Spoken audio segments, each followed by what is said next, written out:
ఎవడ్రా నువ్వు ఇంత టాలెంటెడ్గా ఉన్నావు? ఆ డైలాగ్ సినిమాలో బీస్ట్ సినిమాలో డైలాగ్ ఉంటుంది కదా, అది గుర్తొచ్చింది నాకు. మా పాప నేను అలా కిచెన్లోకి వెళ్ళి అలా వచ్చేసరికి తన దగ్గర బబుల్స్ గమ్ లాంటిది ఏదో ఉంది, దాన్ని పట్టుకుని తను నెయిల్ ఎక్స్టెన్షన్ లాగా చేసేసింది. నేను రియల్గా తన దగ్గరికి వచ్చి చూసేపాటికి అసలు ఎక్స్టెన్షన్స్ ఎక్కడి నుంచి వచ్చినాయి అనుకున్నాను. అసలు ఎంత బాగున్నాయి చూడండి. నేను కూడా ఇప్పుడు దాకా అలా ఎక్స్టెన్షన్స్ నాకు కొంచెం మ్యాంగో తండ్రి పెట్టవా?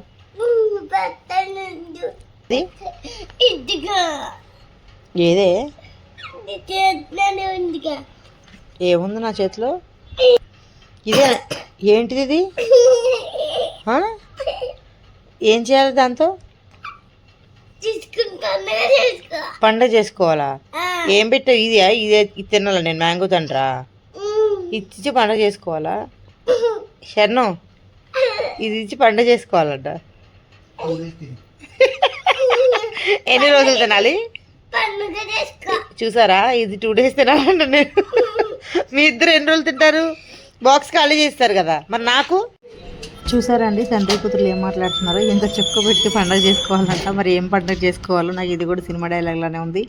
నెక్స్ట్ డే అలా కొంచెం టెంపుల్కి అలా వెళ్ళొచ్చాము. పక్కనే ఉంటుంది మాకు, దాని పక్కనే ఒక చిన్న చెరువు కూడా ఉంటుంది. ప్రశాంతంగా అనిపించింది అక్కడ నాకు. ఆ ప్రకృతిని చూసి ఎంజాయ్ చేస్తున్నప్పుడు కొంచెం ఒక పాము అయితే కనిపించింది. ఇంకా చూసిన తర్వాత అక్కడి నుంచి నేనైతే పరుగో లైఫ్లో నాకు ఏదైనా భయపెట్టే ఒక విషయము, ఫియర్ విషయం ఏదైనా ఉంటుంది, నాకు పాములు అంటే అసలు చాలా భయం. అక్కడి నుంచి ఒక్క దెబ్బను పరిగెట్టేశాను. మీ లైఫ్లో మీకు ఏ విషయం అంటే భయం వేస్తుంది? నా కామెంట్ సెక్షన్లో చెప్పండి.